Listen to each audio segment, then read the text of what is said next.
Today I want to do a quick video reflecting on my mental health experiences over the last year or so. I've not really talked about my mental health from a personal experience in any detail for a while, and I feel like I go through ups and downs, I guess like everybody else, but I've become more familiar with feeling like I'm slipping and when I need to slow down, when I need to make adjustments and changes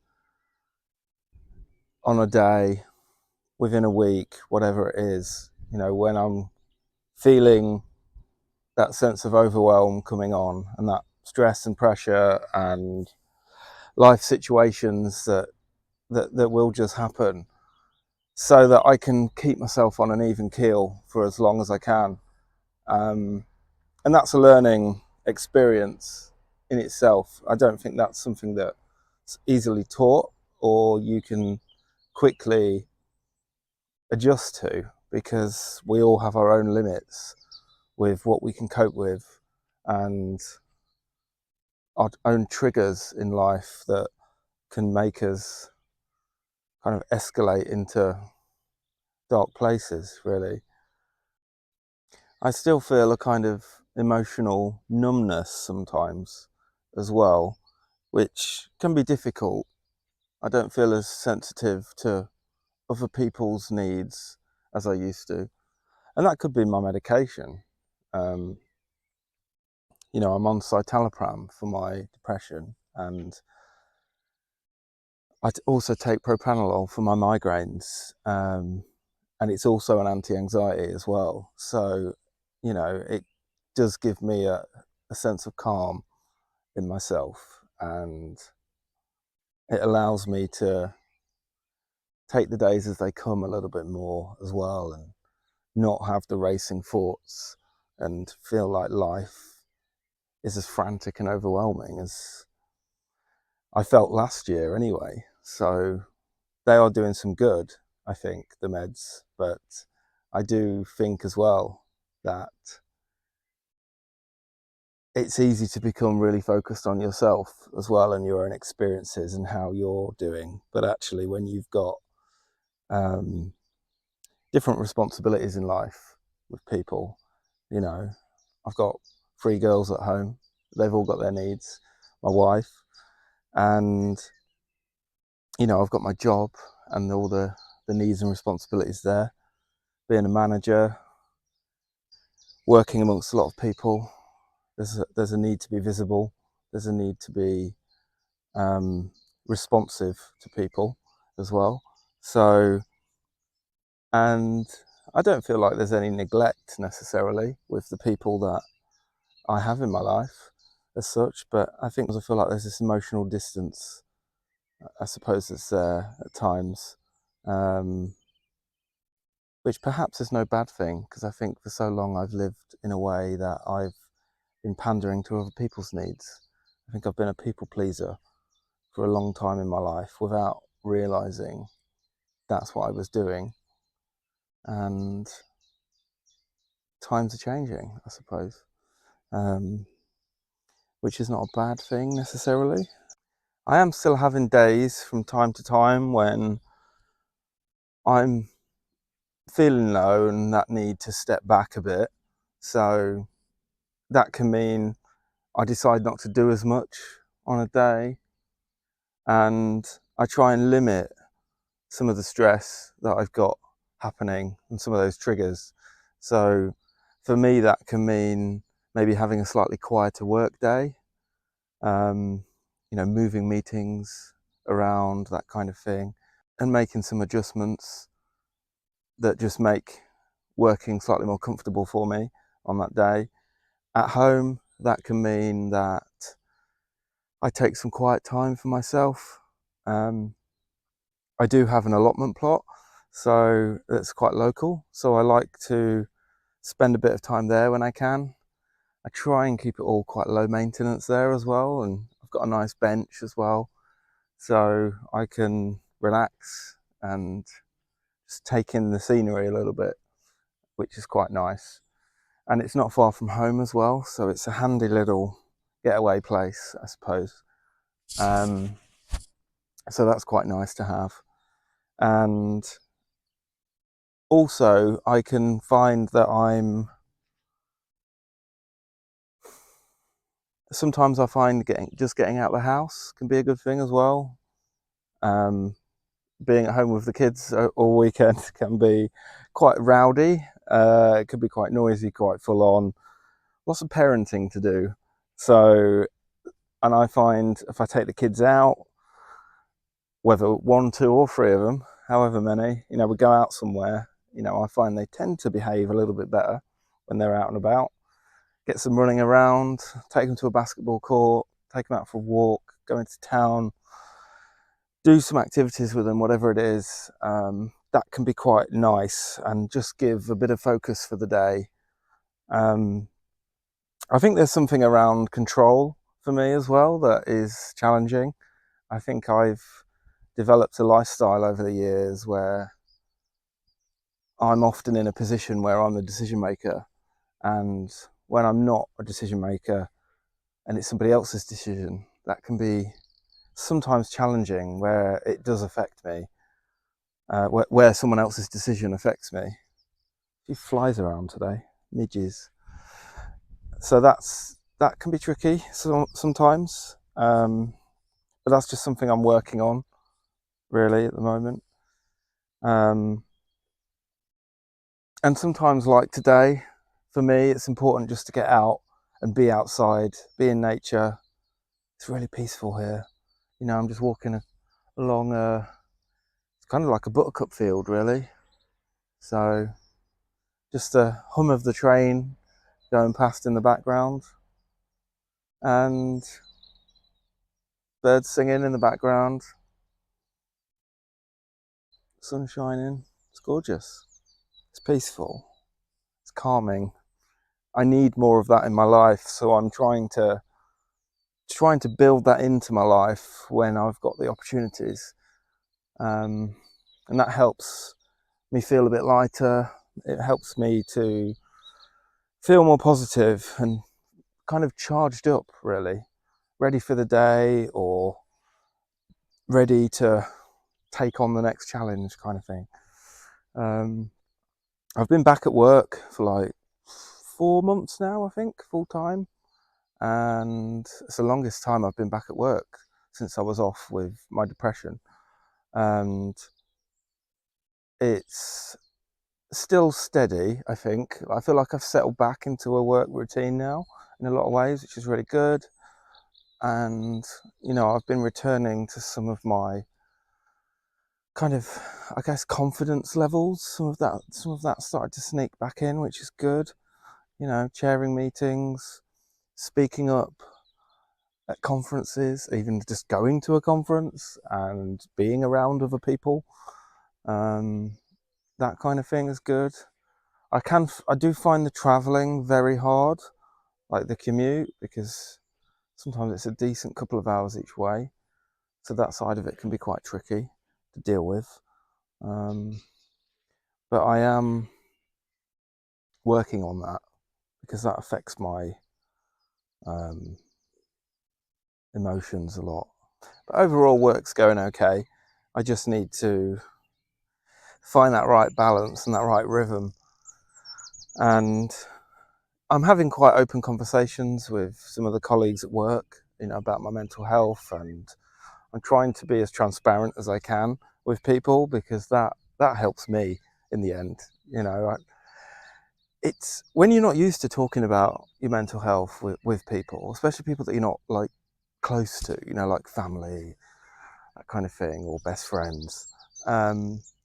It it does take a kind of leap of faith to try to be open, and you're making yourself more vulnerable. And I don't know if for me, whether it's just being a man, being someone who's never really spoken much about mental health openly in the past, based on my personal experience anyway. It's so easy for anyone to just say what they think about something, but actually when something's very personal and something that is lived experience of yours, I think it puts you in a different category. because you're speaking from the heart a lot more, and you're exposing yourself a bit to criticism, to different opinions, and not everybody is as accepting of just even mental health being something that exists, and the different mental illnesses that people have, and how people live and cope and have to go about their lives. Like, people have a different temperaments and different attitudes, so you are kind of opening yourself up to that a little bit, because you know society is very mixed in that kind of way, really. But for me, it's been important to try to be a bit transparent with people, because I feel like I have a clear conscience then. And particularly when you've been off sick for your mental health, I think it's no different to physical health. If you're unwell, you're unwell, and you would talk about your physical health. If you'd broken your leg, or you had meningitis, or whatever it is, you wouldn't like sidestep that. You'd be very clear, like, I've got this, I'm unwell, this is and how it is, and people are accepting of that. Mental health is a little bit different, because particularly mental health illnesses, because not everyone is as open about that, and not everybody knows people that have lived experience of that. So it's something you can often hear about, like in the media, but it's not something that everybody has a lot of experience in, or has suffered themselves in that way. So people have, it can put people in an uncomfortable position, I think, sometimes, having an open conversation. It's a bit like, say, talking about suicide. That's not something that everyone is naturally comfortable talking about. So I think there's an ownership when it comes to actually being able to speak out yourself and say, this is what I've been going through, this is my experience, this is what I need from somebody else. And I think being open, but in some ways like directing or being authoritative in some kind of way with how you need support or what you need people to understand, I think is beneficial. It is, and it helps to educate other people. And that's definitely something that I've learned, but I've had to put myself into that vulnerable position to be able to kind of lean in that direction in the first place. So, and people have been really receptive on the whole. But it does just make you paranoid, like, I'm always, even now, like, at least a year on from all this stuff, and having conversations with people, and I'm still, you're still thinking, what are they, what's their view on this, or do they understand? Are they thinking, oh, here we go again, or what is it this time, or you know, you do feel paranoid that people think less of you, or that people are thinking different things than what they'll actually say to you. Like, they'll be quite receptive to you, but then you sort of think, well, actually, if there's nothing they can do about it, and it's just you telling them, for example, I'm in a bad headspace today, I can't work, is that, and that is what it is, but are they thinking something else to that? Are they thinking less of you? And for me, that comes down to, like, my own integrity and my own strength in feeling like I'm someone who's reliable, someone that can be called upon, someone that is supportive of other people. And I sometimes think less of myself, almost being able to talk about needing to take time off or time away from work, that kind of thing, which probably sounds really silly, but it's it's a state of mind that you get in, and you're trying to manage the guilt, I think, a bit with that as well. Like, because I don't want to lie about, if I need to have like a day off, I need to have a day off, you know, and I don't want to lie about why I need the day off. You know, I want to be honest about that. And you can't pick and choose the days that you're feeling really low. You know, when you feel a bit more worthless, or you feel a bit more invisible or withdrawn, and you just know that you're not going to be able to cope with the day, with what's planned ahead, you've got to make the change that you need, you know. So that's an experience anyway that I've been going through over this last few months, with kind of coming to terms with that, talking more openly about my mental health at work, and trying to understand what I need from people, and just kind of managing that really. And overall it's felt good to be able to do that, but it still has its challenges for me, I think, really. Something else I wanted to mention actually is the financial side of life.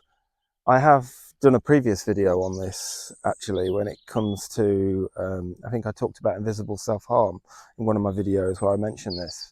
But something I've noticed over the last few months in particular is I found I've not been as careful and sensible with my finances as I would normally be, actually. Not keeping an eye on what I'm spending, not really managing my bank account very well, and almost like deliberately shying away from it, which is really unusual for me. And you know, my wife and I have had our share of conversations around it as well, and you know, I'm taking steps to address some of the issues there, cancelling direct debits and subscriptions and various other things. It's so easy to spend money online these days. I think that's sort of one of the troubles. You know, you start making kind of financial commitments to things, and you don't really see the money, you don't really notice it. And when payments are coming out at random times of the month, it's so easy to like overspend without realizing. I think that's kind of the territory I've got into, but you know, I'm trying to deal with that. But I've never had this sort of financial issue before. And again, I think some of it is like, I'm just a bit dulled to it. You know, I'm not really that bothered about it. And I know I should be. And I know I'm, you know, as I say, I'm trying to make positive steps to deal with the issues here. So, but I am conscious that maybe it's the medication. I don't know. Just trying to deal with some of that stuff. So, and I think the finances is something that, actually, having done a little bit of research around it, it is one of the areas that people can find really challenging when they're dealing with depression. And I think that's maybe that sense of just neglect of different parts of your life. And I guess that's something it's kind of crept up on me a bit. But yeah, as I say, I'm trying to address some of that. I mean, perhaps I'll do a future video on it. We'll see. It's a work in progress at the moment. I found parenting has got a little bit easier as time's gone by as well. There definitely was a long period where I just found it very overwhelming, dealing with the dynamics between the children. I mean, they're between the ages of like 4 and 12 as well, so quite young still, you know, and that hitting that kind of pre-teen stage as well, with emotions running high and, you know, different needs developing as well. And we've had school changes as well for two of the children in the last year or so. And then we've got another one changing schools. Oh, well, two of them are moving again this year as my little one moves into reception, and my middle daughter is moving up to secondary. So there's stuff to come, but we've had a lot of routine change that's gone on around that as well. My wife's changed her work pattern, and so it's affected my work days, and our whole family routine has kind of completely changed in a lot of ways over this last 6 to 9 months or so, I suppose. Um, it's not been a bad thing, but there's been a bit of disruption around there in terms of us trying to settle into some kind of home routine, I suppose. But those dynamics with the kids is not quite. It feels a bit more manageable now, and I don't know whether that's just because I'm finding the right kind of balance, But I used to find it absolutely exhausting, and to be honest, so did my wife, really, and probably still does a bit. Um, and we try and manage the girls between us in different days of the week. One of us is stepping up or the other, depending on who's home and kind of who's around and what's going on. So we do have I think, a good balance between us overall. But I used to find I was having to literally like step away from the kids sometimes and be like, I just need headspace. I'd find myself just lying down in the garden quite often, just walking out the house type of thing, and just because I was just so overwhelmed, I felt like my head was going to explode. And I've not had that for some time now, so that's, I guess, a sign of progress maybe for me in just managing some of my kind of day-to-day life kind of commitments, really. um, yeah, and I've had some good news this last couple of months or so as well. I'm just going through a gate. I've had some good news over this last couple of months as well. I mean, I've had some time away with my two big girls. We went to the Lake District for a few days, and that was gorgeous. I had a great time. They had a great time. Brilliant. So happy that I did it, and that it's something that I wanted to do, and it's something that they were interested in doing as well, because they've never been on a sort of walking kind of break like that before. So that's been really nice. And I've recently attended an awards event in the evening in Park Lane in London, UK, and that was really cool. I nearly didn't go. Because I was worried about, I guess, appearances. I didn't quite have the right clothes because it was a black tie event, and we were going away the next day as well. And I was like, do I have the energy? Am I trying to do too much? Am I trying to cram too much into my days, doing stuff back to back? Because that's one of the things I'm trying not to do as much now, is like have loads of stuff going on all at once, just to go at a slower pace. So I was really, I guess, feeling that pressure, but in the end, I went, and it was a good night. I enjoyed it. We had one of our volunteers at work up for an award, and they got highly commended, which was fantastic. They got a standing ovation from the whole room, and it was a real moment, I think, for them and for me. Actually, I've never been to a fancy awards evening before, so that was really nice to do. And I think it, for this year at least, has definitely been one of those um, flags in the ground kind of moments, like one of those milestones. So that's been really nice. And and then for later on this year, I'm planning to do a skydive, which is not something I've ever done before, and it's something I'm interested in doing. And I think going through this mental health experience that I've had has started to shift my mindset to, what have I not achieved in life? What do I want to get from life, and what do I want to do? And doing a skydive is one of those. So I thought, do you know what? I'm just going to do it. So I did some research, got it booked. So that's happening in a few months' time. So that'll be really cool. And I'm doing it for my birthday. And I've got my kids coming along to watch, that kind of thing. So it'll be a shared experience like that. Although it would just be me jumping out the plane.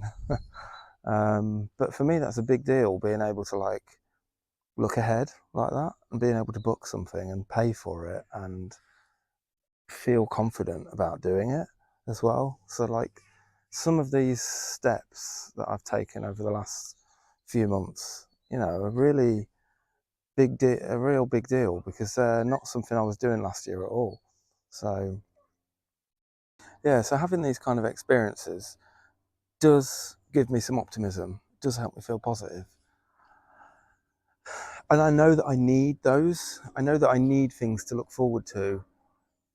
So I'm trying to create those opportunities where I can, or grasp the opportunity if something comes up, if I can. But it's trying to do it in a measured way that I'm not going to back out, or I'm not going to feel like there's too much happening, because I think that's when it's almost like that whole, maybe it's that fight, flight or freeze kind of situation where, you react in one of those ways when you're under pressure.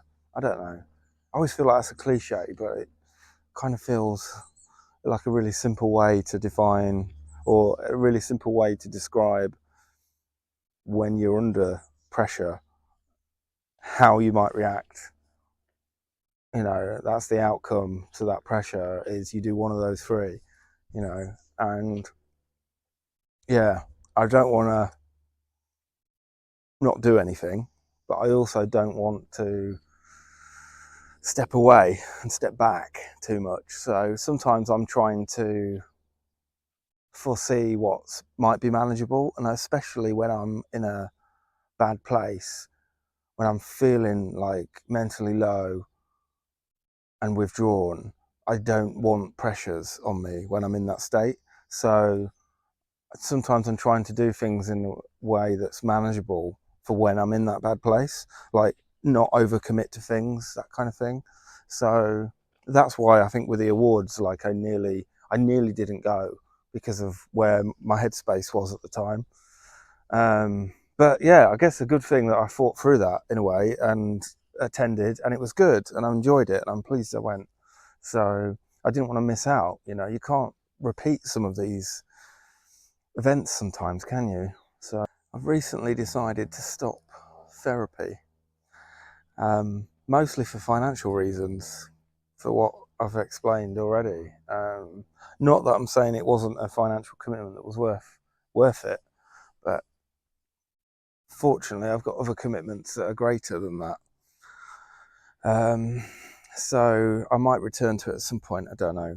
But I've been having therapy now for the last 5 months, usually once a week, sometimes occasionally twice. And it's something I have been paying for, because I need therapy in the way that I've needed therapy, and waiting on the NHS, or getting something short term like a 6 week free course of therapy or something like that isn't really what I've needed. I know that, and I guess in a way I've been fortunate enough to be able to afford to pay for it as I have. But yeah, that time for the moment has come to an end. So I guess I feel a bit mixed about that, because I don't feel completely ready to stop it. But I do feel like I'm in a better place than I, say, was 5 months ago before the therapy. So I definitely feel like it's been quite a unique outlet for me in terms of the conversation I have, and the techniques that I've learned and taken on, and just having someone that you can open up to in that kind of private way that is really helpful. I steer the conversation. It's whatever I want to talk about, but we have a really good kind of back and forth, where my therapist helps to unpick some of what I'm thinking and feeling, and what I'm reacting to, and you know putting together that kind of pattern of behavior and experiences, and reflecting on that a bit as well as she's got to know me more. So that's been really nice to have. So I do feel a bit frustrated that I've had to stop, but it makes financial sense at the moment to do that. So I hope I can return to it, maybe in a few months' time. I mean, it depends where my headspace is in a few months' time as well, I guess, like whether I feel I actually need to return to it or not. We shall see. But I mean, at the moment, as it is, it's been actually, just because life's been quite busy in lots of ways, I've not found the right time in our diaries to have a session for like the last couple of weeks. So I haven't been feeling that withdrawal symptom from that in a way that I would have done before. So maybe that's a good thing, that actually I'm kind of progressing, and I'm maybe not as reliant on therapy as I was when I started it. So I don't know. I mean, time will tell if I still feel the same. Maybe in a few weeks' time, we'll see. But I do overall, just to kind of summarize this video, I do overall feel like I'm in a brighter place than I definitely was, let's say 6 months ago. And a lot of that, I think, is how I've been able to adapt and understand my own needs and adjust to them and have those open conversations with people in the way that I need to. I've had therapy that's been really valuable, particularly with returning to work and needing support, needing an outlet in that kind of way that I've not had in another part of my life. That's been really beneficial. So I am pleased with how I've been progressing.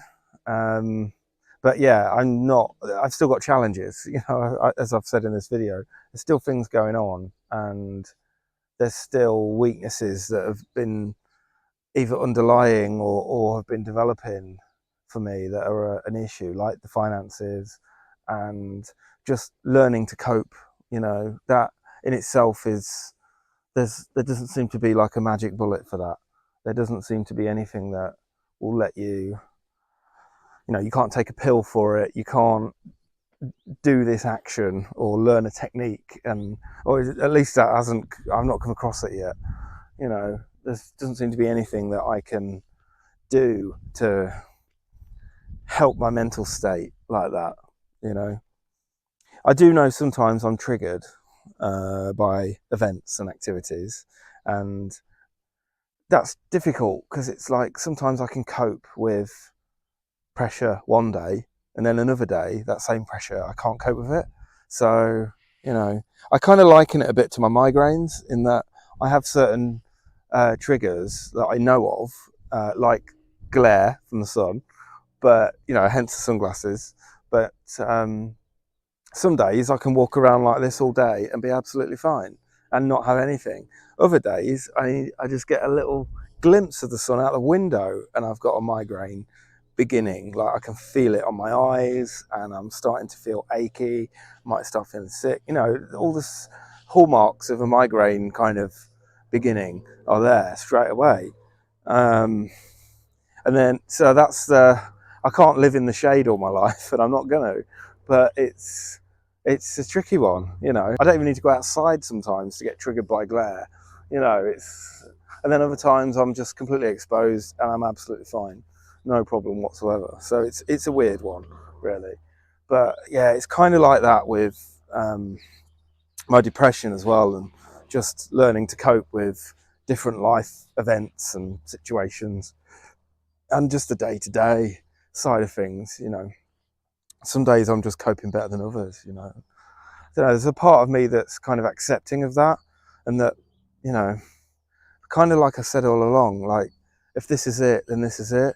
If this is what I need to get used to now in life, then I'll make peace with that. And I've started to do that with certain parts of my life already. So and maybe that's just what I need to do, and be kinder to myself, and as the saying goes, and just be a bit more flexible and adaptable to just what my mindset is. But yeah, I might talk about that a bit more in another video, because I think there's maybe a bit more to unpick around that, really. So it's difficult marring motivations and ambitions with basic mental health needs. It's the two are like opposites. So, and I do have ambitions and I do have aspirations in life which are going to need me to push myself. So we'll see. So I think that's all for today. Quite a longer video than I anticipated, so much for it being quick, but I kind of feel like I've got a lot off my chest there. There is other stuff that I would have liked to have talked about as well, but actually this is quite a long video as it is. So thank you if you made it this far to the end. I'd like to just give a call to action to anyone watching that you share some of your mental health experiences, especially if you've been returning to work or if you've been dealing with issues in life and how you've addressed those. Like, I'd love to hear more. Drop a comment below. All right, have a good day. Take care.